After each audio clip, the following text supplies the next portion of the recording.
1921 চনত প্ৰথম কি হৈছিলে আমাৰ অসহযোগ আন্দোলন হৈছিল। গান্ধীজী অহাৰ আগলৈকে ছ'চিয়েলিষ্টে তোমালোকে পাইছা যে গান্ধীজী অহাৰ আগলৈকে ভাৰতবৰ্ষৰ যিটো স্বাধীনতা আন্দোলন, এই আন্দোলন শিক্ষিত শ্ৰেণীটোৰ মাজত, শিক্ষিত মধ্যবিত্ত শ্ৰেণীটোৰ মাজত আবদ্ধ আছিল।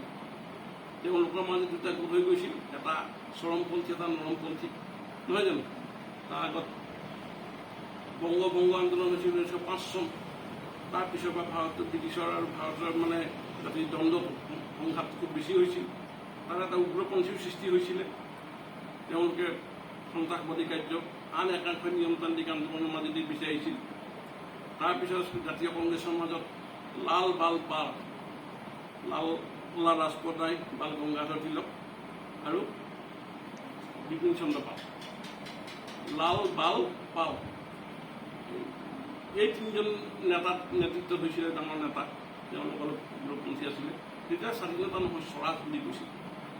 গান্ধীজী আহিলে, গান্ধীজী ক'ত আছিলে? দক্ষিণ আফ্ৰিকাত আছিলে। তাত ভাৰতীয়সকলৰ প্ৰতি যিটো বৰ্ণভেদ আন্দোলন কৰিছিল, তাৰ বিৰুদ্ধে প্ৰতিবাদ কৰিছিল। তাত ভাৰতীয়সকলক মৰ্যাদাৰ কাৰণে তাত তেওঁ নিগৃহীত হৈছিল। তাৰপৰা তেওঁ ভাৰতবৰ্ষলৈ আহিলে। অহাৰ পিছত 1914 চনত তেওঁ কি হৈছিলে? বিহাৰৰ চম্পাৰণ নামৰ ঠাইত নীল খেতি হৈছিলে। তাৰ খেতিয়কবিলাকৰ অত্যাচাৰ কৰিছিলে আৰু সেই খেতিয়ক অত্যাচাৰৰ বিৰুদ্ধে তেওঁ এটা আন্দোলন কৰি তুলিছিল, চম্পাৰণ সত্যাগ্ৰহ বুলি কয়। সেই সত্যাগ্ৰহই গান্ধী নেতাক গোটেই ভাৰতবৰ্ষৰ নেতা সৃষ্টি কৰিছিল। কেলে? তাৰ আগলৈকে এই কংগ্ৰেছৰ আন্দোলনটো শিক্ষিত শ্ৰেণী, মধ্যবিত্ত শ্ৰেণী, নিম্ন মধ্যবিত্ত শ্ৰেণী, এই অংশৰ মাজত আবদ্ধ আছিল। সাধাৰণ কৃষক শ্ৰেণী, সাধাৰণ জনতাক টানি অনা নাছিল। গান্ধীজীয়ে ভূমিৰ প্ৰশ্নলৈ যেতিয়া এই আন্দোলনটো হৈছিল, চম্পাৰণ সত্যাগ্ৰহ, তাৰপিছৰ পৰা এই খেতিয়ক শ্ৰেণীটো টানি আনিলে। তাৰপিছতে গান্ধীজী তেতিয়া ভাৰতৰ স্বাধীনতা আন্দোলন তাৰ আগতেই আৰম্ভ হৈছিল। তেতিয়া প্ৰথম অৱস্থাত গান্ধীজী নাছিল। তাৰপিছৰ পৰা গান্ধীজী আহিল। গান্ধীজীয়ে কিছু গোটেই ভাৰতবৰ্ষখন তেওঁ ঘূৰিছিলে, ৰেলত ঘূৰিছিলে। ঘূৰোতে তেওঁ গান্ধীজীয়ে এটা কথা অনুভৱ কৰিছিল যে শিক্ষিত শ্ৰেণীৰ মাজত আবদ্ধ থাকিলে নহ'ব, গোটেই সাধাৰণ গাঁৱৰ খেতিয়ক কৃষক সাধাৰণ মানুহক টানি আনিব লাগিব। টানি আনিবৰ কাৰণে গোটেই ভাৰতবৰ্ষখন তেওঁ ঘূৰিছিল, বিভিন্ন জেগাত মিটিং কৰিছিল। আৰু গান্ধীয়ে এটা ব্যৱস্থা লৈছিল, সাধাৰণ মানুহৰ যিটো মানসিকতা, সাধাৰণ মানুহৰ যিটো চিন্তাধাৰা, সাধাৰণ মানুহৰ যিটো জীৱনধাৰা, সেইটো তেওঁ আদৰি লৈছিল। গান্ধী বেৰিষ্টাৰ পাছ কৰিছিলে, কোট লং পেণ্ট পিন্ধা ডাঙৰ চাহাব আছিলে, নহয় জানো? কংগ্ৰেছৰ সকলো নেতাই চাহাব আছিলে। তেওঁ চোকা মানুহ আছিলে, ইংৰাজীত কথা কয়। সাধাৰণ খেতিয়ক শ্ৰেণীৰ যি মানুহখিনিয়ে দেশৰ যিখিনি সেই সময়ত ভাৰতীয় সমাজখনৰ উচ্চ নিচ ভেদাভেদ বেছি আছিল। এই জাতীয় নেতাসকলক ব্ৰিটিছতকৈ বৰ বেলেগ বুলি ভাবিব পৰা নাছিল, তেওঁলোকৰ ধৰ্মকৰণ কৰিছিল। গান্ধীজীয়ে কি কৰিলে? চুৰিয়া পিন্ধিছে। কেলে চুৰিয়া পিন্ধিলে গান্ধীজীয়ে? সাধাৰণ কৃষকৰ সেইটো কি হৈছে এটা ড্ৰেছ। গান্ধীজীয়ে কি ক'লে? এই যে ৰামায়ণৰ ৰামৰ ওপৰত গুৰুত্ব দি পেলাই ৰামধেনু ভজন গালে, সাধাৰণ দুখী উত্তৰ ভাৰতত, বিশেষকৈ হিন্দী বেল্টত তুলসীদাসৰ ৰামায়ণখনৰ বিৰাট প্ৰভাৱ অসমৰ কীৰ্তনৰ দৰে। ৰামৰ প্ৰভাৱ আমাৰ ইয়াতো আছে। গতিকে ৰাম ভক্তিত ব্যস্ত হৈ থাকে। ৰঘুপতি ৰাঘৱ ৰাজাৰাম, এই ৰামৰ কথা মনত দেখিলে। কাৰণ কৃষক ৰাইজে গান্ধীৰ মাজত কি ক'লে? গান্ধীৰ সাজ পোছাকত নিজক দেখিলে। গান্ধীয়ে কোৱা কথা বতৰাবিলাকত নিজৰ যিটো ধৰ্মীয়, সেই যুগৰ মানুহৰ মাজত ধৰ্মীয় প্ৰভাৱটো খুব বেছি।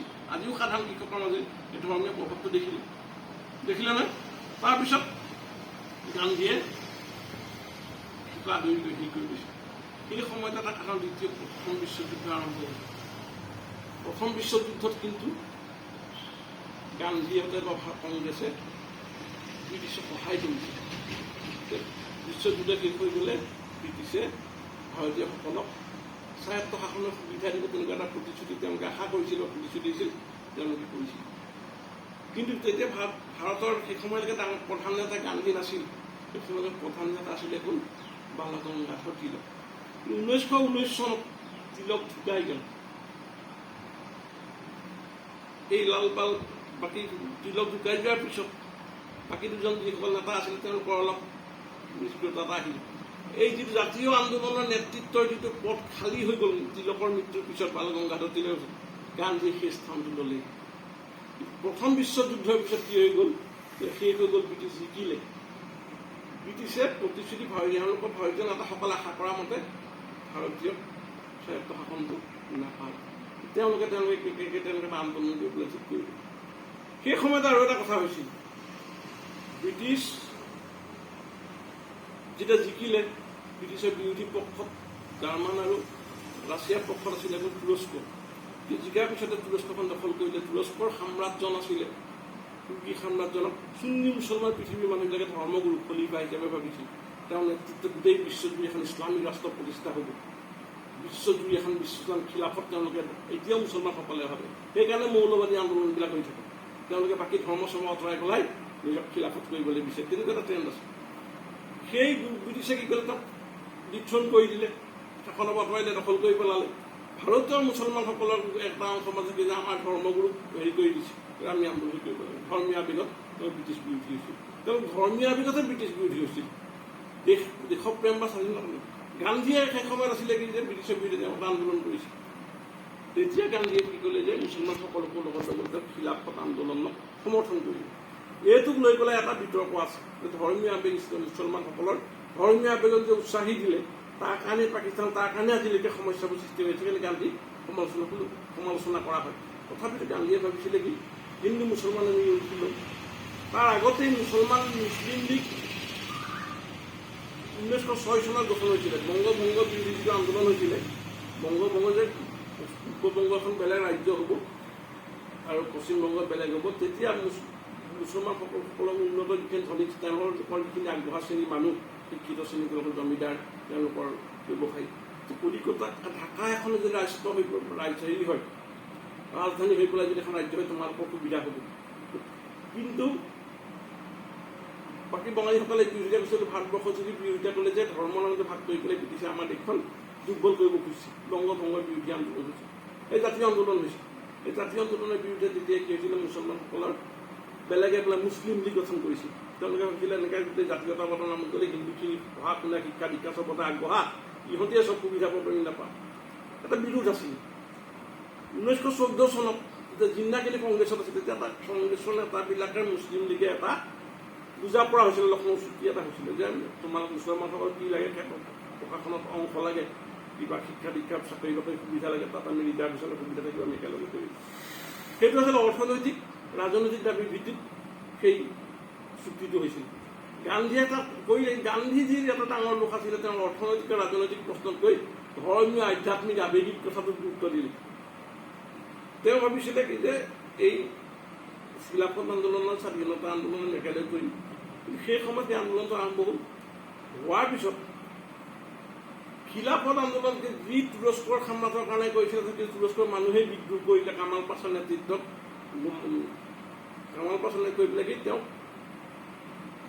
তাৰ যিজন চুলতানক, তুৰস্কৰ যিজন চুলতান আছিলে, তাক ভাঙি পেলালে। ধৰ্ম নিৰপেক্ষ এখন গণতান্ত্ৰিক ৰাষ্ট্ৰ হিচাপে তুৰস্কক গঢ়ি তুলিলে। গতিকে খিলাফত আন্দোলন ব্যৰ্থ হ'ল। সেই সময়ত বহুত মুছলমান মানুহৰ মাজত যিহেতু ক্ষোভ এটা আহি গ'ল। গৈ থকা গাড়ী এখন পক্কা ৰখাই দিলে, আগবাঢ়ি যায় নেযায়। তেওঁলোকৰ মাজতে সাম্প্ৰদায়িক আৱেগটোৱে কি হ'ল, বহুত ক্ষেত্ৰত সংঘৰ্ষ সৃষ্টি কৰিছিল ভাৰতবৰ্ষত। মুছলমানসকলে সংঘৰ্ষ সৃষ্টি কৰাৰ কাৰণে হিন্দুসকলৰ মাজত এটা প্ৰতিক্ৰিয়া হ'ল। গান্ধীয়ে সেইটো গুৰুত্ব দিয়া নাছিল। গান্ধীয়ে কি হৈছিলে, কোনোবাই 100 মাইল সেইখন পিছত পাতি দিব লাগে বুলি কয়। মুছলমানসকলে কৈছে কিমান হত্যাকাৰী মানুহক ভাতৃ বুলি ভাবিছিলে, কিন্তু অবৈজ্ঞানিক কথা আছিলে। তাৰ প্ৰতিক্ৰিয়াতে কি হৈছিলে, এখন হিন্দু বিলাকৰ মাজত হিন্দুত্ববাদী এটা তত্ত্ব ওলালে। হিন্দু মহাসভা কংগ্ৰেছৰ পৰা আঁতৰি আহিলে, RSS সংগঠন হ'ল। সেইটো এটা বহুত কাহিনী। কিন্তু এই যিটো স্বাধীনতা আন্দোলন 1921 চনৰ আন্দোলন, এই আন্দোলনটো এটা ডাঙৰ কথা কি দেশৰ চাৰিওপিনেদি বিয়পি গ'ল।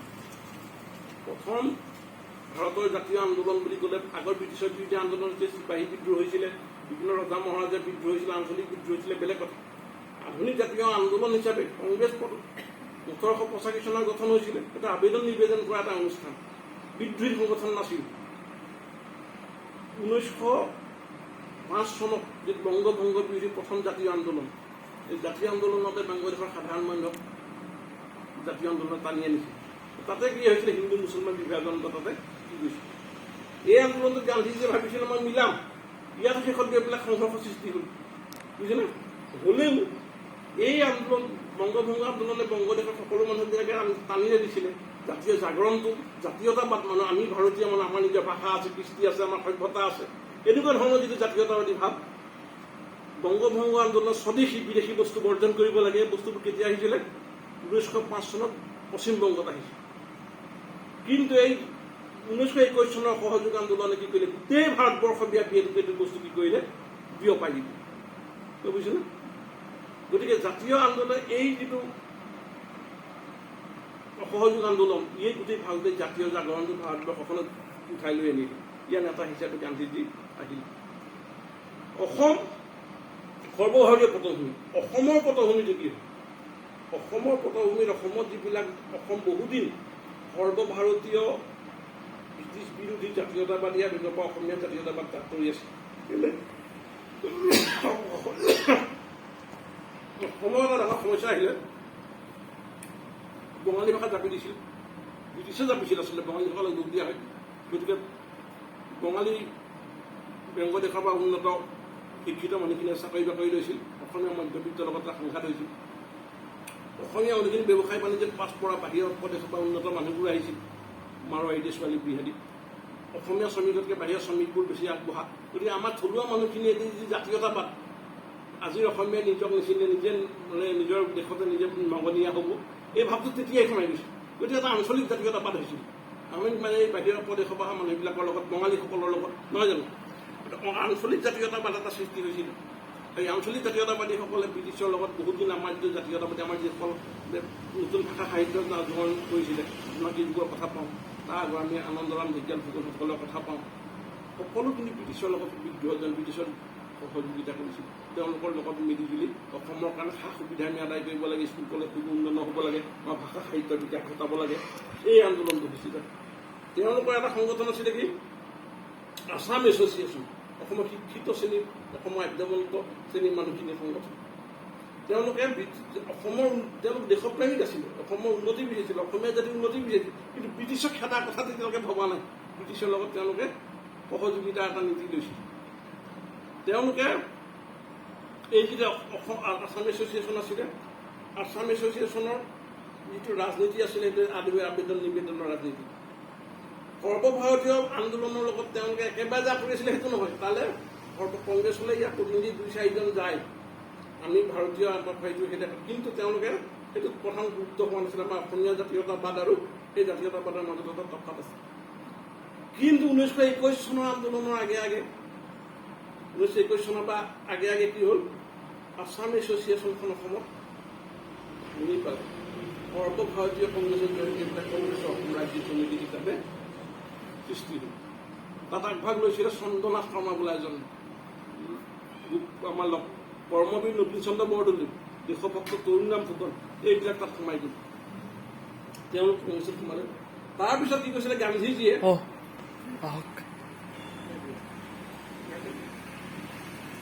গান্ধীজীয়ে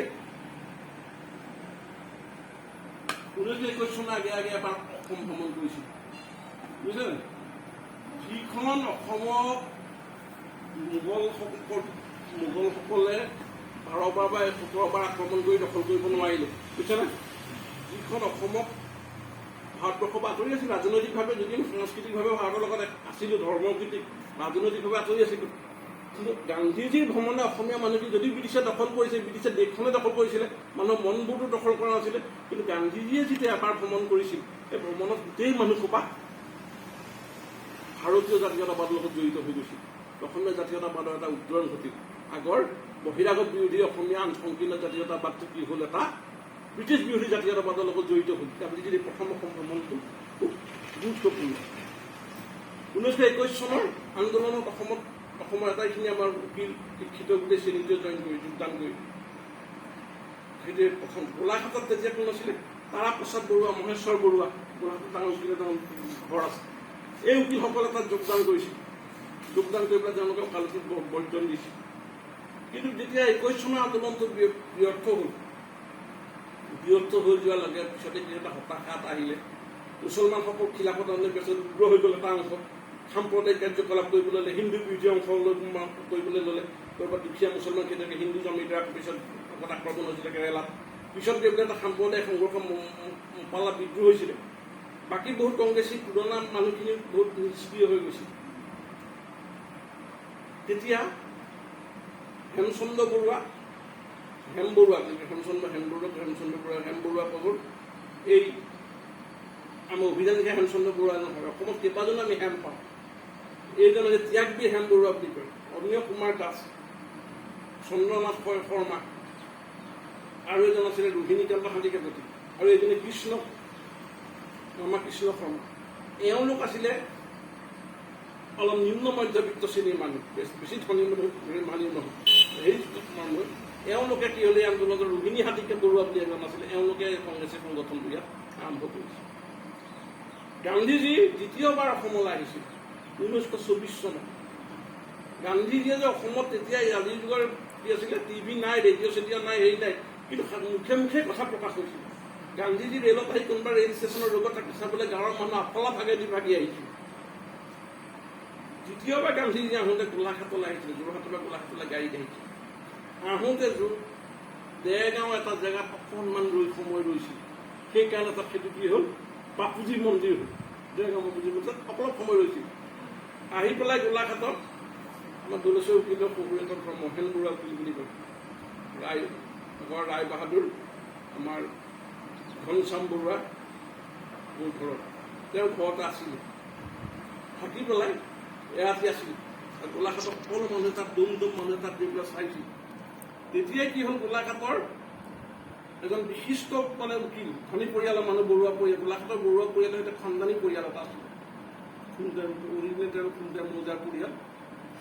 তাৰ ৰাজেন বৰুৱাই কি কৰিলে, ওকালতি পাত দিলে। তেওঁৰ চাহাব আছিল ৰাজেন বৰুৱা, চাহাবৰ লিখা পাই পেলাই যায়। গান্ধী ভাবিলে সেইবোৰ চব বিদেশী বস্তু, তেওঁ যিবিলাক বিদেশী চোলা পেণ্ট আছিলে, গোটেইবোৰ লৈ গৈ পেলাই তেওঁলোকৰ চোতালত জমালে। টাউনত তেনেকৈ আৰু বহুত উকিলে, শিক্ষিত মানুহে হাতীৰ তেজ জ্বলাই পেলাই কি চব জ্বলাই দিলে। জ্বলাই পেলাই তেওঁলোকে কি কৰিলে, খণ্ডৰ কৰি দিলে। কথাটো গম পাইছিলে, সেইটো 1924 চনত। আৰু এটা সেইখিনিতে ঘটনা ঘটিছে। গান্ধীজী যে আহিছিল, বিভিন্ন ৰেল ষ্টেচনত ৰয়, তাতে মানুহবোৰ আহে। এজন মানুহে বাগানত কাম কৰিছিলে শিৱসাগৰত কাম কৰা, তেওঁ বাগানত কাম কৰিছিলে। বাগানত তেওঁ জাতীয় আন্দোলন ইমান বেছি হয়, তেওঁ গান্ধীক দেখিলে, সেই গান্ধীৰ লগতে তেওঁ গুচি আহিলে, তাত তেওঁ বাদ দিলে। বাদ দি পেলাই তেওঁ গোলাঘাটত থাকিবলৈ ল'লে। আহিলে তেওঁ গান্ধীৰ লগত, তেওঁই ৰাজেন বৰুৱা সকলক মানে গুৰুত্ব দিলে, দি মানে যিজন বিশিষ্ট মানে উকিল, গোলাঘাটৰ বিশিষ্ট মানুহ, উকিল, খাদ্য বন্ধ পৰিয়ালৰ মানুহ, তেওঁলোকৰ লগত যোগাযোগ কৰি পেলাই মানে হেৰি কৰালে। তেওঁ হৈছে শংকৰ বৰুৱা। তেওঁ কোন আছিলে?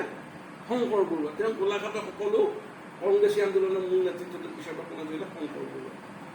শংকৰ বৰুৱা আহোঁতে আৰু এটা সেই সময়তে ঘটনা ঘটিলে কি, এটা বেংগলী পৰিয়ালৰ মানুহ, বাপে কম্পাউণ্ডাৰ আছিলে, তেওঁ ঢুকালে বুঢ়ালগুৰিত। তেওঁ পুতেক আছিলে হীৰেন দত্ত। তেওঁ ব্ৰিটিছ চাহাবৰ তাত চাকৰি বিচাৰি গৈ তাক বৰ বেয়া ব্যৱহাৰ কৰিলে। ব্ৰিটিছ চাহাববিলাকে তেতিয়া মানে আমাৰ ফেচবুকত কি আছিলে, ব্ৰিটিছ চাহাবৰ একেদিন মানুহ গ'লে টুপি খুলি যাব লাগে, চাইকেলৰ পৰা নামি যাব লাগে, ব্ৰিটিছৰ মন গ'লে দুই চাপ দি দিয়ে, বুজিছেনে? তেওঁ খং উঠি তেওঁ ওলাই আহিলে। ওলাই আহি পেলাই তেওঁ ঘৰলৈ নগ'লেই, ব্ৰিটিছ খেলিব লাগে বুলি গোলাঘাটলৈ আহি পেলাই ক'ত থাকিলে। এই শংকৰ বৰুৱাই তেতিয়া এটা কাম কৰিছিলে।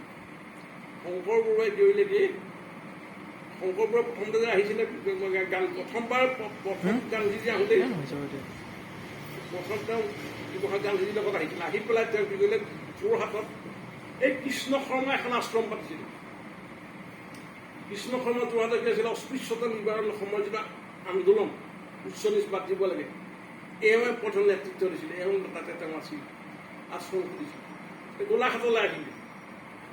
গান্ধীজী দ্বিতীয় ভ্ৰমণৰ আগে তেওঁ যোগাযোগ কৰিলে। দ্বিতীয়বাৰ গান্ধীজী আহোঁতে তেওঁ কি হ'ল, ৰাজেন বৰুৱা আদি বিশিষ্ট লোকসকলে মোক গোলাঘাটৰ এজন মানুহে কৈছে কি, লাদিয়া জুবিন পুস্তক তেওঁ বুঢ়াই কৈছে, ৰাজেন বৰুৱা আদি সকলো মানুহে, গোটেই টাউনৰ মানুহবোৰ চাহাববিলাকে, অসমীয়া চাহাব চবেই গৰম চবেই দামী দামী কাপোৰ 100 টকা 1000 চব লৈ গুচি গ'ল, তাত জ্বলাই দিছিল। তেওঁ কৈছে আমি সৰু ল'ৰা, আমি বৰুৱা তাত চাবলৈ গৈছিলোঁ। গান্ধীৰ সেই ভ্ৰমণে বিৰাট উত্তেজনা, গাঁৱে ভূঞে বিৰাট এটা সৃষ্টি কৰিছিলে। এজন তেওঁ ধৰ্মগুৰুবিলাকৰ এটা আছিলে ওপৰত, এজন ধৰ্মগুৰু আগবাঢ়ি আহিলে। তেওঁ ব্ৰিটিছ বিৰোধী আন্দোলন লাগিবলৈ গ'লে, অস্পৃশ্যতা বৰ্জন কৰি তেওঁ আগবাঢ়িলে। এখন তেওঁ ঢেকীয়ালত দ্বাৰিকানাথ গোস্বামী পথ এটা আছে, দেখিছে নহয়? দ্বাৰিকানাথ গোস্বামী কোন? জিতেন গোস্বামী, আমাৰ জিতেন গোস্বামী যে বিজ্ঞানী মংগলযানৰ নেতৃত্ব কৰিছিল, তেওঁলোকৰ ককাক বাপেকৰ বৰদেউতা ঢেকিয়াল মধুমিশ্ৰ সত্ৰ, তেওঁ আহিলে। তেওঁ ভাগিনীয়েক আছিলে কোন?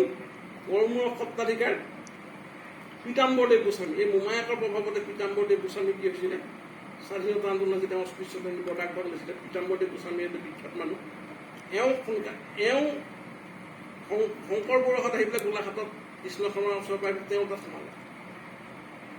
তেওঁৰ লগত পৰামৰ্শ কৰি পেলাই তেওঁলোকে কি গোলাঘাটৰ বিভিন্ন জেগাত বেটিয়নি, মৰঙী মৌজা ক'ত, বুঢ়া গোহাঁই ঘাটত তেওঁলোকে তাত কি কৰিলে? কিছুমান আশ্ৰম পাতিলে। এই আশ্ৰম পাতি বিভিন্ন মানুহ, বিভিন্ন জাতি সম্প্ৰদায়ৰ মানুহ তেওঁলোকে আনিলে। এই শংকৰ ধীৰেন দত্ত তেনেকৈ আহি পেলাই কি হ'লে, বিচাৰি পেলাই শংকৰ বৰুৱাক লগ পালে। শংকৰ বৰুৱাই লগতে ক'লৈ লৈ গ'ল? দ্বাৰিকানাথ গোস্বামী তালৈ লৈ গ'ল। গোস্বামীয়ে ক'লে যে তহঁত দুটা আজিবা মোৰ ওচৰত শৰণ ল'লি। শৰণ ল'লি মানে গোসাঁই শৰণ দিয়ে যে, তেওঁ বৈষ্ণৱ ধৰ্মৰ শৰণ দিয়ে, স্বাধীনতা আন্দোলন তহঁত দুটা ককাই ভাই মানে মোৰ নেৰিবি। শংকৰ বৰুৱা আৰু ধীৰেন দত্ত 14 বছৰ একেলগে থাকিলে গোলাঘাট, একেটা ঘৰতে। পিছত এজন ছচিয়েলিষ্ট, স্বাধীনতাৰ পিছত কিন্তু এজন কংগ্ৰেছত নহয়, এজন ছচিয়েলিষ্ট পাৰ্টিত গ'ল, এজন কংগ্ৰেছত গ'ল। গম পাইছেনে? কিন্তু হ'লেও তেওঁলোকৰ পাৰিবাৰিক সম্পৰ্কটো থাকি গ'ল।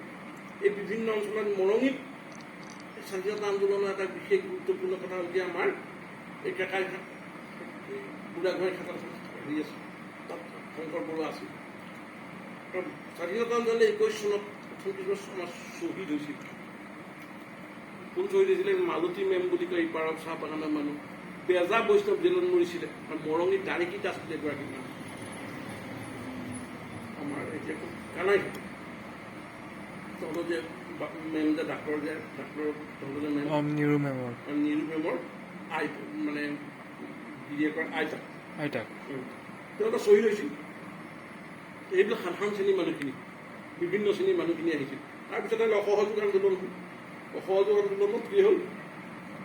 অসহযোগ আন্দোলনটো কেতিয়া হৈছিলে? আমাৰ প্ৰথমটো হৈছিল অসহযোগ আন্দোলন 21 চনত। তাৰপিছত হৈছিলে 30 চনত কি হ'ল? আইন অমান্য আন্দোলন, নহয় নে? আইন অমান্য আন্দোলনত এই শংকৰ বৰুৱা, ধীৰেন দত্ত আদিয়ে প্ৰধান ভূমিকা পালন কৰিছিল। শংকৰ বৰুৱা ডাঙৰ নেতা আছিলে অসমত। গাঁৱে ভূঞে গৈ তেওঁ তেওঁলোকে গান লিখিছিল। ধীৰেন দত্তই গান লিখিছিল। ধীৰেন দত্ত আছিলে স্বেচ্ছাসেৱক বাহিনীৰ প্ৰধান সৰ্বাধিকাৰী। আৰু এজন আছিলে গোলাঘাটৰ ৰামদাস, তেওঁ আছিলে মুছলমান। তাৰ উপৰি বিভিন্ন গাঁৱৰ মানুহবোৰ গ'ল। এওঁ তেতিয়ালৈ ঢুকালে। এইটো নামটো কি আছিলে? আমাৰ দ্বাৰিকানাথ গোস্বামী। দেৰগাঁৱৰ আছিলে গংগাই বৰমেধি। টাউনতে গাঁৱৰ মানুহবোৰ বেছিকৈ গৈছিলে আগবাঢ়ি পেলাই। মৰঙীত নেতৃত্ব দিবলৈ কোন আছিলে? আমাৰ এইডোখৰত তেনেকুৱা ধৰণৰ মানুহ নাছিলে। কোনটাই পিনৰ পৰা এজন মানুহ আহি পেলাই থাকিলে সোণাৰাম বৰুৱা। দৈপুৰত সোণাৰাম বৰুৱা এখন চালি এখন আছে, মুক্তি যোৱা সোণাৰাম বৰুৱা। আমি দেখিছোঁ মানুহজন। তেওঁলোকে মৰঙীত শংকৰ জন্মোৎসৱ আৰম্ভ কৰিছিলে। শংকৰ আন্দোলন বুজা নাই, স্বাধীনতা আন্দোলনকাৰীবিলাকে। শংকৰ বৰুৱা তেওঁ আছিলে আমাৰ তেওঁলোকে ইয়াত স্বাধীনতা আন্দোলন আৰম্ভ কৰিছিল। তাৰপিছত এই আন্দোলনবিলাক যেতিয়া হৈছিল 30 চনত যেতিয়া আন্দোলন হৈছিলে, তাত ব্ৰিটিছৰ লগত সহযোগিতা কৰা মানুহখিনি সামাজিকভাৱে এঘৰীয়া কৰিছিল। আমাৰ ককা মৌজাদাৰ মানুহখিনি কি আছিলে? ব্ৰিটিছৰ লগত আছিলে। আমাৰ দেৰগাঁৱত কি আছিলে তেতিয়া? লিডাৰ আছিলে এই জীৱেশ্বৰ হাজৰিকা পাৰ্ক এখন আছে, তাত গঙাই বৰমেধি বুলি কয়। এতিয়া ঢুকালে আমাৰ হৰেণ দত্ত বোলে প্ৰফেচাৰ হেৰি দেউতাক আছিলে, পদ্ম হাজৰিকা তেওঁ শহুৰে, গংগাই বৰমেধি, তেনেকৈ কেইবাজনো মানুহ তেনেকুৱা আছিলে তাত। তাৰপিছত সেইটো আন্দোলনত আমাৰ মৌজাৰ, আমাৰ ককা বোলা যেতিয়া ব্ৰিটিছৰ পক্ষত আছিল 31 চন 30 চনত, তেনে দেৰগাঁৱত আমাৰ ঘৰখনত কি কৰিছিলে তেতিয়া? সামাজিকভাৱে প্ৰয়োজন কৰিছিল। তাৰপিছত কি হ'ল? 1935 চনত সমাজ কংগ্ৰেছৰ ভিতৰত সমাজবাদী চিন্তাৰ এটা মানুহ বৃদ্ধি পালে। সমাজ কংগ্ৰেছ ব্ৰিটিছ খেদিলেই নহ'ব, আমাৰ শ্ৰমিক কৃষকৰ মানুহ হ'ব লাগিব। কংগ্ৰেছ সমাজবাদী গঠনটো গোলাঘাটত এটা প্ৰধান চেণ্টাৰ আছিলে। তেওঁলোকে প্ৰথম মিটিঙত ক'ত পাতিছিলে? মিছামৰাত পাতিছিলে। ধীৰেন দত্তহঁতে নেতৃত্ব লৈছিল। এই সমাজবাদী কংগ্ৰেছৰ ভিতৰত থকা সমাজবাদী দলটোৰে এটা অংশ পিছত গৈ পেলাই কমিউনিষ্ট পাৰ্টি এটা ছচিয়েলিষ্ট পাৰ্টি গুচি গ'ল। কিছুসংখ্যক কংগ্ৰেছত থাকি গ'ল। কংগ্ৰেছৰ মাজত সমাজবাদী চিন্তা এটা তেতিয়া থাকিল। 42 চনৰ যেতিয়া আন্দোলনটো হ'বলৈ তাৰ আগতে কি হৈছে 42 চনৰ আন্দোলনৰ আগতে এটা সত্যাগ্ৰহ এটা হৈছিল প্ৰথম সত্যাগ্ৰহ কৰিবলৈ ফোন কৰিছিলে বিনোৱা-ভাৱে দিছিলে গোলাঘাটত জি এন দত্ত জেলত আছিল এই 42 চনৰ আন্দোলনত কি হ'ল দ্বিতীয় বিশ্বযুদ্ধ আৰম্ভ হৈ গ'ল দ্বিতীয় বিশ্বযুদ্ধ ব্ৰিটিছে দ্বিতীয় বিশ্বযুদ্ধত ভাৰতবৰ্ষখনক সংযুক্ত কৰি দিলে কংগ্ৰেছে ক'লে আমাৰ লগত আলোচনা নকৰিলা ব্ৰিটিছে ক'লে তোমালোকে এতিয়া যুদ্ধটো কৰাচোন পিছত হ'ব আগতে এবাৰ ঠেকা খাই থৈছিলে প্ৰথম বিশ্বযুদ্ধৰ সময়ত এটা প্ৰতিশ্ৰুতি দিছিলে প্ৰথম বিশ্বযুদ্ধত গান্ধীজীয়ে কি কৰিছিলে কংগ্ৰেছে সমৰ্থন মানে সমৰ্থন দিয়ে ব্ৰিটিছক স্বায়ত্ত শাসন দিম বুলি ক'লে নিদিলে বিশ্বাস কৰিবলৈ টান পালে গতিকে সময়তে গান্ধীজীহঁতে ভাবিলে যে আমি আমাক একবাৰ ঠগি থৈছে আমি তোমালোকৰ কথা নামানো কিছুমান অংশই দেখিলে যে হিটলাৰ এটা বৰ ডাঙৰ মানে ফেচিষ্ট শক্তি গতিকে বাধা দিবৰ কাৰণে ব্ৰিটিছৰ লগতে আমি হেৰি কৰিব লাগে তেতিয়া তেওঁলোকৰ এটা মানে হেৰি আছে ইয়াকে লৈ পেলাই হেৰি হ'ল কমিউনিষ্ট পাৰ্টিয়ে তেতিয়া ৰাছিয়াত যেতিয়া হিটলাৰে আক্ৰমণ কৰিলে পঢ়িলে পিছত গম পাবা তেতিয়া দেখিলে কিন্তু ৰাছিয়া বিপন্ন হ'লে পৃথিৱীখনৰ সভ্যতা সংস্কৃতি বা সমাজতন্ত্ৰ নাথাকিব গতিকে আমি এই সময়ত ব্ৰিটিছক সহায় কৰিব লাগে তাকে গান্ধীয়ে ক'লে নহ'ব সুভাষ বসু তেতিয়া পলাই গ'ল তাৰ আগতে কি হ'ল কংগ্ৰেছৰ লগত গান্ধীৰ লগত অলপ মতাত বগাই পেলাই সুভাষ বসু কংগ্ৰেছৰ পৰা আঁতৰি পেলাই সৰ্বাত্মক কৰিছিল তেওঁ ওলাই গৈ পেলাই জাপান পালেগৈ জাপানৰ পৰা ক'ত গ'লগৈ জাপান পালেগৈ জাৰ্মানৰ পৰা জাপান পালেগৈ জাপানত তাৰ আগতে ৰাজবিহাৰী কোচ বুলি এজন মানুহ গৈছিলে তেওঁলোকে আগৰ সশস্ত্ৰ সংগ্ৰামী সাভাৰকাৰহঁতৰ লগত জড়িত তেওঁলোকে তাত থকা ভাৰতীয় মানুহ জাপানৰ হাতত যিখিনি ব্ৰিটিছ ভাৰতীয় সম্পৰ্ক ব্ৰিটিছ সৈন্য বুলি ভাৰতীয় মানুহ সৈন্যগত অসমত তেওঁলোকে তাত সৈন্য বাহিনী বনাইছিল সুভাষ বসু গৈ তাত পালে তাত গৈ পেলাই আজাদ হিন্দ চৰকাৰ বনালে আজাদ হিন্দ ৰেডিঅ'ৰ ভাষণ দিলে সেইটোৱে ভাৰতবৰ্ষৰ মানুহৰ মাজত এটা জাগৰণ আনি দিলে গান্ধীও তাৰ দ্বাৰা মুহূৰ্ত হ'ল যদিও সুভাষ বসুৰ লগত তেওঁ হেৰি আছিলে গান্ধীয়ে ক'লে যে এই মুহূৰ্তত এতিয়া আমি মুঠতে কৈছে কি ব্ৰিটিছ দেশ চালো কুইট ইণ্ডিয়া মুভমেণ্ট তৰিলে দেশ মৰিলে স্বৰ্গ ধনী দি তেওঁলোকে এখন বম্বেৰ আগষ্ট মাহৰ 8 তাৰিখে এখন মাটি মিটিং পাতিলে ৰাতি মিটিঙতে ভাৰত ত্যাগ প্ৰস্তাৱ ভাষণ দিলে ব্ৰিটিছে গম পাই মান নিশাই এৰেষ্ট কৰি দিলে পিছদিনাখন মিটিং মানুহক খাব লাগে বুলি আগষ্ট মৈদান বুলি তেতিয়া আছিলে কি এখন গোৱালিয়ৰ টেংক বুলি কয় এতিয়া এখন আজাদ ক্ৰান্তি মৈদান বুলি কয় মানুহবোৰ গোট খাইছিল গোট খাওঁতে গান্ধীয়ে মানুহবিলাকক সকলোৰে আগতে এৰেষ্ট কৰিলে কোনেও ক'ব নোৱাৰে তাত মেজৰ আছে মেজৰ মেহেৰ ইউচুফ আলী বুলি এজন তাৰ মানে কি আছিলে মেয়ৰ আছিলে মেয়ৰৰ কাৰণে তেওঁ গৈ পেলাই গান্ধীক এখন দেখা কৰিবলৈ পালে গান্ধীয়ে খত এটা লিখি দিলে এইটো প্ৰস্তাৱটো দি পঠিয়ালে তেতিয়া দেশৰ মানুহে ক'লে যে কৰা কিংবা মৰা ৰাইজে নিজে কৰিব লাগিব সেই তাতে মানুহবোৰ গোট খালে গোট খাওঁতে এজনী মানুহ অৰুণা আশ্ৰফালী বুলি বেংগলী ছোৱালী মুছলমান বিয়া হৈছিল তেওঁ গৈ পেলাই গৈ বিপ্লৱ আৰম্ভ হ'ল বুলি জানদাখন দাঙি দিলে তাৰ পিছৰ পৰা গোটেই দেশলৈ মানুহৰ হাতে হাতে তাক মানে মানুহবিলাক প্ৰস্তাৱবিলাক লেখালে তেতিয়া মানুহ আহিলে দেশৰ বিভিন্ন কোণে কোণে এটা আন্দোলন আৰম্ভ হ'ল এই আন্দোলনটো ক'ৰবাত সেই আন্দোলনটো এটা ডাঙৰ ডাঙৰ থানাবিলাক গাঁও কৰি তাত পতাকা তুলিবলৈ গ'ল পতাকা তুলিবলৈ গৈ পেলাই কোনো কনকলতা মৰিছিলে বিপুল কাকতি মৰিছিলে এতিয়া যদি মৰিছিলে ভোগেশ্বৰী ফুকননি মৰিছিলে এই অসম আন্দোলনত সেই সময়ত গম পাইছে গোলাঘাটত যেতিয়া গাঁৱে গাঁৱে আন্দোলন হ'ল সেই সময়ত এই আন্দোলনটো অকল অহিংসা আন্দোলন হৈ থাকিলে হিংসাত্মক ঘটনা তাত হ'ল ডেকাই শক্তিটো সমাজবাদী চিন্তাৰ জৰিয়তে ডেকা শক্তিটো আগভাগ লৈছিলে কিন্তু আগষ্ট লীগ বুলি এটা তেওঁলোকে লীগ খুলি লৈছিলে তেওঁলোকে গান্ধীয়ে ক'লে আমি চব কথা নামানো হিংসা হ'লেও দিব লাগিব তেওঁলোকৰ তাত কিছুমান পূজাঘাতমূলক কাৰ্য হৈছে পূজাঘাতমূলক কাৰ্য গোলাঘাটত কি হ'ল ৰেল বগৰাইছিল উৎপল কোঁৱৰ তাত জড়িত নাছিল উৎপল কোঁৱৰ গান্ধীবাদী আছিল তাত জড়িত আছিলে কোনে বৈকুণ্ঠ সিং বুলি এজন তিলক বৰা বুলি গোলাঘাটৰ এজন গোলাঘাটৰ এজন তাৰপিছত ভদ্ৰ ফুকন সুৰেন ফুকন আমাৰ ঘিলাধাৰী তেওঁলোক জড়িত আছিল সেই সময়ত তাত সেই স্বাধীনতা আন্দোলনত সকলো সহায় কৰিছিল কোনে তাৰ এটা কেন্দ্ৰ আছিলে কোন মৰণি মৌজৰ তাত সমস্যাটো আহিছে কোন আহিলে সেইটো কবিধলা মালিকৰ গোষ্ঠী নুৰুণ হাকিমৰ গোষ্ঠী স্বাধীনতা আন্দোলনত জড়িত আছিল তেওঁ তাত পলাই আহি পেলাই অৰুণা আশ্ৰফালী যে দুজনীয়ে তাত আন্দোলন আৰম্ভ তেওঁ পলাই অসমলৈ আহিছিলে আহি পেলাই তাত লুকাই আছিলে বগীধলা আৰু সৰু কথা যেতিয়া ৰেল বগৰা গোটেই কথাটোৰ নেতৃত্বত আছিলে শংকৰ বৰুৱা তাত যেতিয়া ৰেল বগৰাইছিলে শংকৰ বৰুৱা তেতিয়া ক'ত আছিলে তেওঁলোকৰ এখন দেওপানী বাগান আছে দেওপানী বাগানৰ মেনেজাৰ মালিকৰ পদ তাতে ৰখি আছে। কিন্তু ৰেল এখন কৰিলে বুলি গম পাই তেওঁ তাৰপৰা পলাইছে। গম পাইছেনে? দেৰগাঁৱত তেতিয়া কি হৈছিলে আন্দোলন কৰোঁতে আমাৰ বৰদেউতাহঁত যদিও এটা সময়ত ককা আছিলে ব্ৰিটিছৰ মানে সহযোগী, কিন্তু বৰদেউতা নৰেন শৰ্মা আৰু নাৰায়ণ শৰ্মা কমিউনিষ্ট পাৰ্টীৰ লগতো জড়িত আছিল। তেওঁলোক স্বাধীনতা আন্দোলনত জড়িত। নৰেন শৰ্মা সমাজবাদী চিন্তাৰ মানুহ। নৰেন শৰ্মা ক'ত গৈছিলে? কলিকতাত পঢ়িবলৈ গৈছিলে। কলিকতাত পঢ়িবলৈ যাওঁতে হীৰেণ মুখাৰ্জী বুলি এজন ডাঙৰ নেতা তেওঁ লগ পালে। ৰাম মনোহৰ লোহিয়াহঁতক তাত লগ পালে। তাতে তেওঁ যতীন বৰুৱাকো লগ পাইছিলে, বেজবৰুৱাহঁতকো লগ পাইছিলে। তেতিয়া তেওঁ তাতে জাতীয় আন্দোলনৰ লগত জড়িত হৈ পঢ়া শুনা আধা কৰি গুচি আহিলে।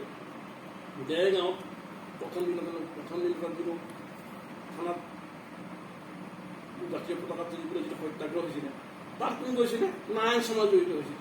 নাৰায়ণ শৰ্মা কমিউনিষ্ট পাৰ্টীসকলৰ এখন বিভ্ৰান্ত হৈ গ'ল। তেওঁ আন্দোলন বিৰোধী আছিলে। তাৰপিছত পাৰ্টী এটা গ্ৰহণ কৰিলে যে নহয়, এতিয়া আমি পুলিচক সহায় কৰিব লাগে, যিহেতু দ্বিতীয় বিশ্বযুদ্ধত ৰাছিয়া আক্ৰমণ হৈছে। কিছুমান কমিউনিষ্ট মানুহ মানে দুধৰ থাকিলে।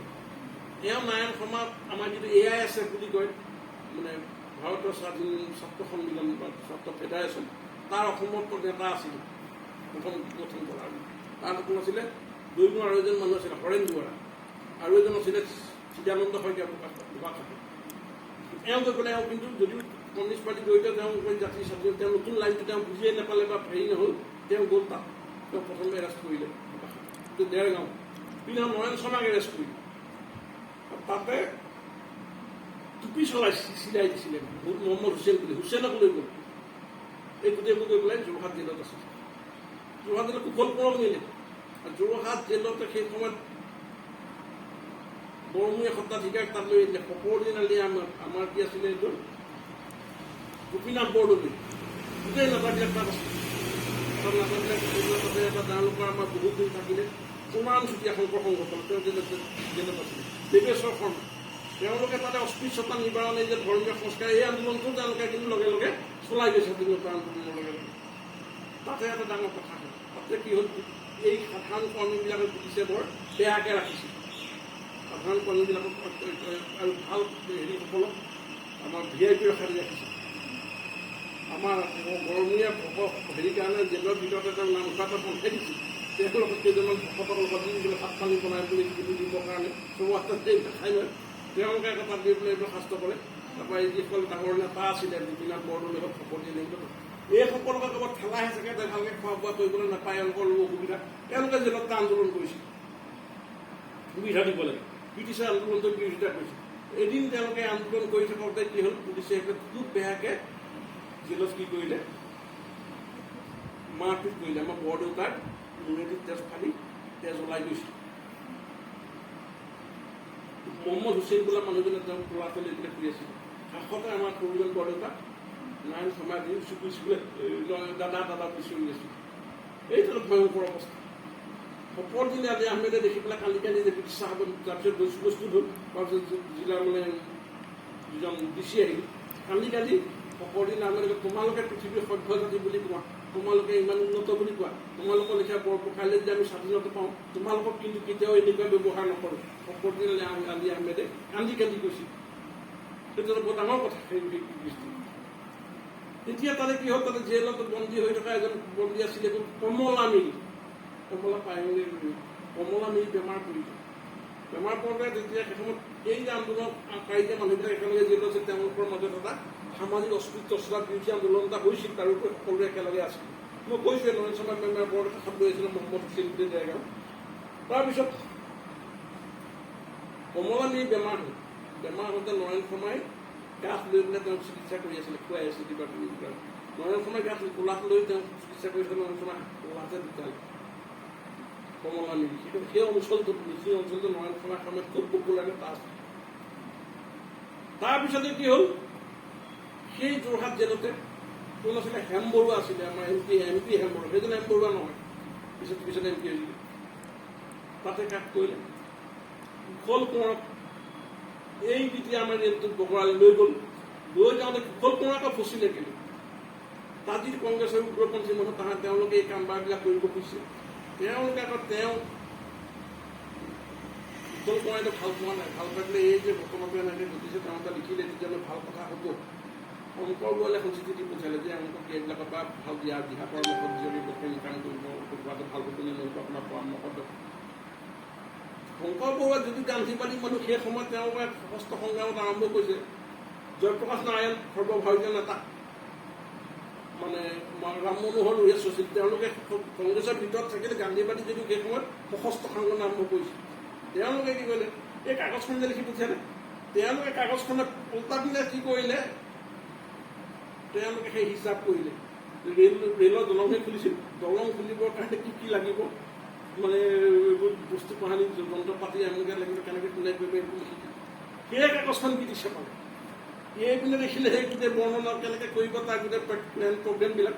এইপিনে আছে চিঠিখন তাৰ নাম আছিলে কাৰাকল কুশল কোঁৱৰ। কুশল ফাঁচি হৈ গ'ল বিনা দোষত ফাঁচি হৈ গ'ল। কিন্তু ডাঙৰ কথা কুশল কোঁৱৰক যেতিয়া ফাঁচি অৰ্ডাৰটো কুশল ৰেহাই দিব লাগে বুলি গোলাঘাটৰ এখন মানুহখিনি মানুহে চহী কিছুমান বুজাইছে। গোলাঘাট বাৰত যেতিয়া কোনো উকিলে ব্ৰিটিছৰ ভয়ত চহী দিবলৈ ৰাজি নহ'ল। দুজন মানুহে চহী দিছিলে কুশল কোঁৱৰক ৰেহাই দিব লাগে বুলি মৰঙী দৌলেশ্বৰ দত্ত আৰু বিপিন ফুকন বুলি এজন উকিল। বিপিন ফুকন কিন্তু কংগ্ৰেছ নাছিল, তেওঁ আহোম মহাসভাৰ মানুহ আছিল, স্বাধীনতা আন্দোলনত জড়িত মানুহ আছিল। সেই যুগৰ মানুহখিনি তেওঁ চহী দিছিল। কুশল কোঁৱৰক তাত যেতিয়া ফাঁচি দিছিল তেওঁ নৰেন শৰ্মাৰ হাতত জেলত আছিল। হেম বৰুৱাই লিখিছিলে কুশল কোঁৱৰৰ ওপৰত এখন চুমতি এটা প্ৰবন্ধ আৰু নৰেন শৰ্মাই প্ৰথম কমলা মিৰি আৰু কুশল কোঁৱৰৰ ওপৰত এই এখন কিতাপ লিখিছিল। সেই কিতাপখন এতিয়া ভালকৈ পোৱা নাই, এখনে পাইছোঁ। কুশল কোঁৱৰ কমলা মিৰিৰ ওপৰত এখন কিতাপ উলিয়াইছিল। সেইটো স্বাধীনতা আন্দোলনৰ ইতিহাস। মৰঙীত সেই সময়ত দৈমূৰ চাহাবে মই কৈছোঁ ইয়াতো গাঁৱে ভূঞে সোমাইছিলে। মৰঙী এই অভয়পুৰীয়া অঞ্চলত গোকুল হাজৰিকা বুলি এজন মানুহ আছিল। হাজৰিকা ইয়াৰ হেডমাষ্টাৰ আছিল, মই নাপাইছোঁ। তেওঁ এজন নেতা আছিল। মৰঙীত তেতিয়া এই প্ৰফুল্লি হাজৰিকা মৌজাদাৰ ঘৰ পঢ়ি থকা ল'ৰা, তেওঁলোকে সন্ত্ৰাসবাদী কাৰ্যবিলাক। তেওঁ এজন বন্ধু আছিলে পোনা শইকীয়া ছাৰৰ তাইৰ পৰমাচৰ্য। এওঁলোক উঠাই লৈ পেলাই কি কৰিলে দৈমুং বাগানৰ ওচৰতে এখন দৈমুং চাহাবৰ ডাঙৰ বাগান আছে। চাহাববিলাক আহি পেলাই তাতে দৈমুং চাহাবৰ বাগানত ওই আদা চাদা আমাৰ চাহাব তেতিয়া চাহাবৰ ঘৰবিলাক খেৰ আছিল ডাঙৰ ডাঠকে। এওঁলোকে কি কৰিলে নাহৰ গুটিত জুই লগাই পেলাই কাঁড় মাৰি পঠিয়ালে। কাঁড় মাৰি পেলাই সেইটো জ্বলি গ'ল। সেইটো জ্বলি যোৱাৰ কাৰণে নামটো কি হৈ গ'ল পোৰা বাংলা। তেওঁলোকৰ এটা দুৰ্ভাগ্য হ'ল জেললৈ নগৈ যাবলৈ পলাই থাকিলে। জেললৈ নোযোৱাৰ কাৰণে তেওঁলোকে পপুলেশ্যন জেললৈ যিবোৰ মানুহ যেতিয়া গৈছিলে পিছত স্বাধীন হোৱাৰ পিছত তেওঁলোকে এটা কি পালে টেনশ্যন পালে। বহুত ছাগলী চুৰ গৰু চুৰ কৰি যোৱা মানুহৰ পিছত দি পেলাই কি কৰিলে মুক্তিযোদ্ধা বুলি ক'লে। ছাগলী চুৰ গৰু চুৰ কাজিয়া কৰি গুচি গৈছিল। ঘূৰি আহোঁতে টুপি এটা পিন্ধি তাত গৈ পেলাই লিডাৰবোৰক লগ পালে নহয়। এতিয়া ডাঙৰ জেল আছিলে যোৰহাটে, এই লিডাৰবোৰে লগ পাই ঘূৰি আহোঁতে মানে টুপি চুপি পিন্ধি আহি পেলাই পিছত আৰু এইবোৰ গতিকে মৰঙীত এই পোৰা বাংলা মজুৰোৱা কথা জড়িত আছে। তেনেকৈ ভাৰতৰ স্বাধীনতা হেৰি হ'ল আন্দোলন হ'ল। আৰু এইখিনিয়ে মোটামুটি গোলাঘাটৰ কাহিনী। গোলাঘাটৰ নেশ্যনেল ৰাজেন বৰুৱা, শংকৰ বৰুৱা, ধীৰেন দত্ত ডাঙৰ নেতা আছিলে। আমাৰ মৰঙীত আছিলে কেকাই খনোৱাৰ বুলি কয়। ইয়াত শংকৰ বৰুৱাই এখন আশ্ৰম পাতিছে। শংকৰ বৰুৱাই অসম বিভিন্ন ঠাইত আশ্ৰম পাতিছে গাঁওবিলাকত, বিভিন্ন জাতি সম্প্ৰদায়ৰ মানুহ। তাত তেওঁলোকে কি কৰিছিলে এইবোৰ নাম কীৰ্তনটো আৰম্ভ কৰিছিল।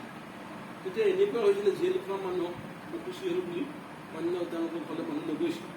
আউনীআটী সত্ৰ যিখন সত্ৰ সেই সত্ৰখন ব্ৰিটিছৰ ছাপোৰ্টত আছিল। গড়মূৰে বিৰোধিতা কৰিছিল। গতিকে এই কছাৰী মানুহ যিখিনি মই এটা কাহিনী গম পাইছিলোঁ প্ৰথম বুঢ়া গোহাঁই তাই কছাৰী মানুহ যে দাড়িকেইটা দাস মানে কছাৰী মানুহে আছিল, জেলতে মৰিলে। গোটেই গাঁৱৰ মানুহখিনি লৈ গৈছে, ঘূৰি আহিলে। তাতে মানুহ ঢুকালে। এতিয়া মানুহ ঢুকালে কি যাব তেওঁলোকৰ ঘৰত কাম কৰিবৰ কাৰণে এতিয়া চুৱা খেদিবৰ কাৰণে পৰাচিত কৰিবৰ কাৰণে বামুণ যোৱা নাছিল। কি হ'ব বামুণ নগলে তেতিয়া যি মানুহ ধৰ্মত বৰ ব্যস্ত। আমাৰ চতুৰ্থা যিখন চতুৰ্থা খুন্দি ল'ব লাগে তেনেকৈ এমাহত কাম পাতে কি হ'ব উপায়। গড়মূৰৰ সত্ৰাধিকাৰ আছিলে যোৰহাটত গড়মূৰ বুলি ইঞ্জিনিয়াৰিং কলেজত আছে গড়মূৰ বুলি কয়, তাতে বাহাৰ পাতি আছিলে। তেওঁ তাত গ'ল প্ৰভু আমাক এটা পানীকণ জাৰি দিব লাগে। বামুণে যে পানীটো দি দিয়ে। তেওঁ নিজেতো বামুণ মানুহ, তেওঁ ক'লে মই দিম। তেওঁ কি কৰিলে সেই মন্ত্ৰ মাতি পানী জাৰি দিলে। পানী আনি পেলাই তেওঁলোকৰ ইয়াতে মানুহখিনি শুদ্ধ হ'ল। এতিয়া তেওঁ ক'লে এটা কথা নহয়, তেওঁলোকে দুবাৰমান গ'ল কিন্তু এনেকৈ এতিয়া কেনেকৈ হ'ল এনেকৈ যদি বাকী কিন্তু বাকী বহুত কছাৰী মানুহখিনি তেওঁলোকে আন্দোলন কৰা মানুহখিনিৰ লগত একেলগে বহি খাবলৈ টান পায়, পানী খাবলৈ যাবলৈ টান পায়। এতিয়া চবেই যদি কয় তেতিয়া কি হ'ব? প্ৰভু আজি আপোনাক ইয়াত পালোঁ, অন্য জেগাত যদি আমি যদি মানুহ নাপাওঁ তেতিয়া আমি গুচি কেনেকৈ হ'ম?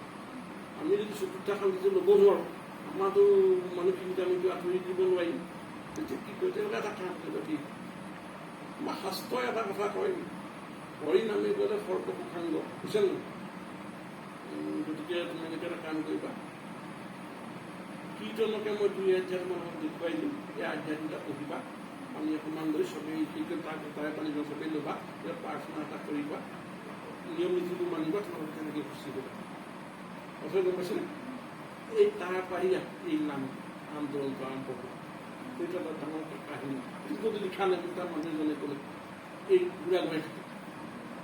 মই আগৰ যেতিয়া আমাৰ শংকৰ ইয়াত মিটিং হয় তেতিয়া এই ডেকাইখনত আহি পেলাই তাক বহি থাকে। মই দেখিছোঁ তিলীয়াগাঁও নামঘৰলৈ আহিছিলোঁ সেই ডেকাইখনৰ গোলাঘাটতে এইটো সময়ৰ লগে লগে এটা আন্দোলন হৈছিল যে এই যে ঘনশ্যাম বৰুৱা যে নকৰিলে কথা ক'লোঁ, তেওঁ কলিকতা কৰিম, তেওঁ অলপ বিদ্ৰোহী হৈছিল। এটা সময়ত তেওঁ বোলে এইটো হিন্দু ধৰ্মত ইমান অস্পৃশ্য তাতে মুছলমান ধৰ্মলৈ গুচি যাম, তেওঁ যাব নালাগে, লক্ষ্মীনাথ বেজবৰুৱাক লগ পালে। কি ক'লে, তুমি আমাক এই নাম ধৰ্ম এই শংকৰদেৱৰ এইটো পঢ়া, এই পদ্ধতিটোৱে লোৱা, ইয়াত পঢ়ি নোহোৱা এইবিলাক নোহোৱাকৈ কাম কৰিব পাৰি। তেওঁ তাতে এখন ধৰ্ম আলোচনা সভা পাতিছিল গোলাঘাট।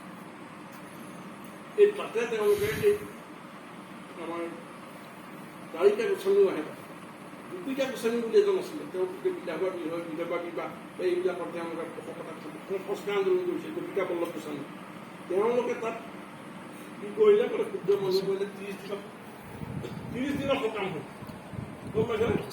তেওঁলোকে ইহঁতি ক'লে কি যে 11 দিনতে খুচি কৰিব লাগে। এইটো কৰিলে গোলাঘাটত কৰাৰ ফলত বোলে এখন বিৰাট কাজিয়া হৈছিল। স্বাধীনতা আন্দোলনৰ এইটো মানে এটা ফলাফল, তাত স্বাধীনতা সামাজিক সংস্কাৰতো তেওঁলোকে গুৰুত্ব দিছিল। তাকে লৈ পেলাই গোলাঘাটত এজন ভূঞা বোলে এজন মানুহ আছিল, নগাঁৱৰ কি ভূঞা আছিলে, দেশৰ ভূঞা, তেওঁ এই বস্তুবিলাক তেওঁ উলিয়াইছিল। পিছত গৈ পেলাই এই কথাটোৱে গৈ পিছত গৈ পেলাই এটা শংকৰ এটা আন্দোলনৰ ৰূপ লৈছিল।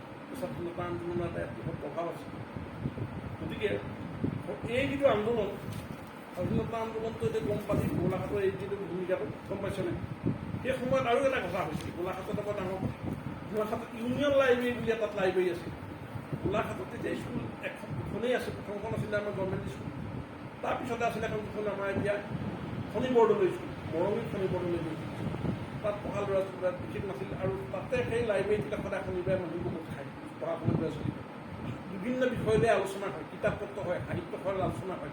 তাতে প্ৰগতিশীল চিন্তা চৰ্চাবিলাক হৈছিল, এই মাৰ্ক্সীয় চিন্তা চৰ্চা হৈছিল, তাৰ পৰা কমিউনিষ্ট আন্দোলন হৈছিল। তাৰ প্ৰভাৱতে গোলাঘাটৰ বিভিন্ন ঠাইত ইউনিয়ন লাইব্ৰেৰী গঢ়ি উঠিছিল, দেৰগাঁৱত গঢ়ি উঠিছিল, মৰঙীতে গঢ়ি উঠিছিল। মৰঙী আমাৰ চাৰিআলি লাইব্ৰেৰীত কিছুমানে 1933 চনত ইয়াত এটা লাইব্ৰেৰী কৰিছিল। তাত এই ঢুকালে পিছলে এই সোণাম টাউনী ভাইক এজন আছিল, আপোনাৰ শতাব্দীজন জড়িত আছিল, দূৰেশ্বৰ দত্তহঁতো জড়িত আছিল। গতিকে এই স্বাধীনতা আন্দোলনৰ লগে এই আন্দোলনবিলাকো চলি গৈছিল, গম পাইছেনে? গতিকে এই ছাত্ৰ আন্দোলনৰ সেই স্বাধীনতা আন্দোলনকাৰীসকলে পিছত গৈ পেলাই যেতিয়া স্বাধীনতা আহিলে, কিছু অংশ কংগ্ৰেছত থাকিলে, কিছু অংশ ছচিয়েলিষ্ট পাৰ্টিত গ'ল, কিছু কমিউনিষ্ট পাৰ্টিত গ'ল।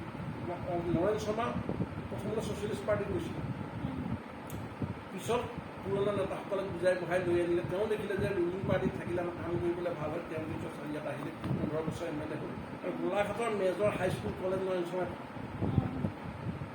বৰুৱা বমুংগাত হেৰি পাতিছিল, যোগামিল পাতিছিল। স্বাধীনতাৰ পিছত স্বাধীনতা সংগ্ৰামীসকল এনেই বহি সমাজ উন্নয়ন স্কুল কলেজ পতাত আৰম্ভ কৰিলে। গোটেই বিভিন্ন ঠাইত গাঁৱে ভূঞে স্কুল, হাইস্কুল পাতিব লাগে, ME স্কুল পাতিব লাগে। ME স্কুল পতাটো স্বাধীনতাৰ আগতেই অলপ আৰম্ভ হৈছিল, মৰঙী চাৰিআলিত 39 চনত আৰম্ভ হৈছিলে সেই সময়ত, তাৰপিছত হাইস্কুল পতা। সেই সময়তে গোলাঘাটৰ এজন লাদিয়া কাপোৰৰ বেপাৰ কৰিছিল, কিন্তু স্কুল চিস্কুল খুলিলে কিতাপ পত্ৰ লাগিব। তেওঁ স্বাধীনতা আন্দোলনৰ লগত জড়িত আছিলে, তেওঁ কিতাপৰ ব্যৱসায়ত ধৰিলে। এই স্বাধীনতা সংগ্ৰামীসকলে এটা সিদ্ধান্ত কৰি যে আমাৰ গোলাঘাটত কলেজ লাগে। ছাত্ৰ কংগ্ৰেছৰ এখন মিটিং হৈছিলে, ছচিয়েলিষ্ট পাৰ্টিৰ নেতৃত্বত আছিলে, তেওঁলোকে এটা প্ৰস্তাৱ গ্ৰহণ কৰি গোলাঘাটত কলেজ লাগে। গোলাঘাটত কিছুমান ধনী মানুহ যে গোলাঘাটত কলেজ হ'বনে? শংকৰবৰাই কৈ ক'বলৈ হ'লে আমি ইমান 1 লাখ টকা দিব লাগিব। শংকৰবৰাই ক'লে গোলাঘাটত কলেজ হ'ব। তেওঁ গোটেইখন ঘূৰি মেলি তেওঁ সেই পইচাকেইটা গোটাই দিছিল আৰু তাত কিন্তু অনা অসমীয়া মানুহখিনিৰ অৱদান বেছি আছে আমাৰ যি ধলাগুৰি বগী ধলাৰ মালিক স্বাধীনতা আন্দোলনত জড়িত কিংবা দেৱৰাজ জড়িত সেই কলেজখন যদি মানুহ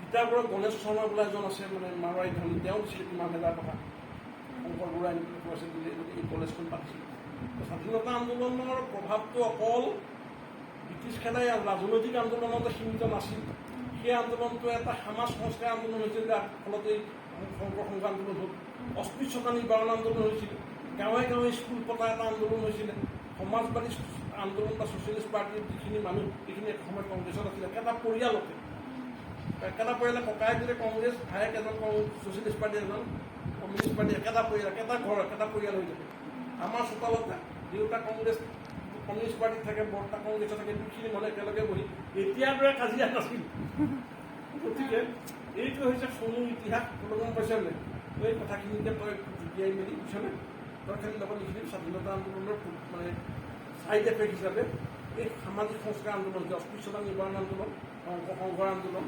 লাইব্ৰেৰী আন্দোলন লাইব্ৰেৰী পাতিছিল গাঁৱে ভূঞে তাৰ প্ৰভাৱত তাৰপিছত হৈছে কলেজ স্কুল পতা আন্দোলন এইটো ইয়াত প্ৰভাৱ আছিল কিন্তু আৰু এই পইণ্টকেইটা তাৰ উপৰি স্বাধীনতা আন্দোলনৰ ৰেল বগৰৰ কাহিনীটো মই ক'লোঁ যোৰহাট জেলৰ কথাটো ক'লোঁ কমলামী কলগৰ কথাটো নৰেন সিংহৰ কথাটো ক'লোঁ নহয় জানো যে শংকৰ বৰুৱাহঁত আহি দিলে প্ৰথমতে শিৱসাগৰৰ মানুহ প্ৰথমবাৰ গান্ধী আন্দোলন যাতে মানে গুচি আহি পেলাই ক'ত আছিলে এই কৃষ্ণ শৰ্মাৰ আশ্ৰম আছিলে তাৰপিছত গোলাঘাটলৈ আহিলে গোলাঘাটত আহি পেলাই তাতেন বৰুৱাই ডাঙৰ উকিল আছিলে বৰুৱা পৰিয়াল তেওঁলোকৰ লগত যোগাযোগে দ্বিতীয়বাৰ 24 চনত গুৱাহাটীত গোলাঘাটত আহি পেলাই গান্ধীজী আছিল গান্ধীজী থাকোঁতেই ৰাজেন বৰুৱাই কি কৰিলে নিজৰ কোৰ্টলৈ যোৱা কোৰ্ট চাৰ্ট চব খুলিলে গোলাঘাটত তেনেকৈ বহুত তেনেকুৱা মানে তেওঁলোকে দেখি বহুত মাৰিলে আনি পেলাই ডাঙৰ দল হৈ গৈছিলে তাত জুই দিছিল তাৰপিছত স্বাধীনতা আন্দোলন আৰম্ভ হ'ল ধীৰেন দত্তহঁত আছিলে বিভিন্ন জাতি সম্প্ৰদায়ৰ মানুহ আছিলে শংকৰ বৰুৱা আছিলে অসমীয়া